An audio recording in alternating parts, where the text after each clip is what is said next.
So I previously made a video about my three Republican county commissioners trying to secede from the Union in a home rule county charter power grab, a special election that's going to cost the taxpayers $500,000 and that could have waited until November and not cost us that money. But in my last video, I talked about how the county commissioners were being sued for violating open meeting laws.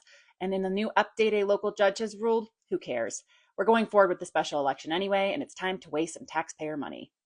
Shout out to the Castle Rock News Press for publishing this article in the last paper, but it's time we unpack some of George Teal's bullshit. Let's start with this first statement he makes about how the most concerning example is how state law handcuffs our ability to combat illegal immigration.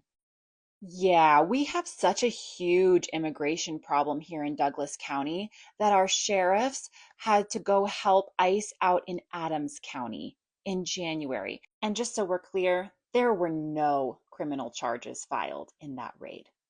None. But one field trip wasn't enough for the sheriff of Nottingham, Darren Weekly, and his merry band of bigots. A couple months later, they traveled to Colorado Springs to help with another ICE raid. Not in Douglas County, yet again. Next, George Teal talks about our taxes because he's really so concerned about that he wasted 500,000 of our tax dollars holding this special election that could have waited, while also keeping us out of that decision-making process until after the fact. But I will thank George Teal for telling on himself here in this statement about ways to expand county government or give elected officials pay raises. Elected officials, including himself, I'm sure.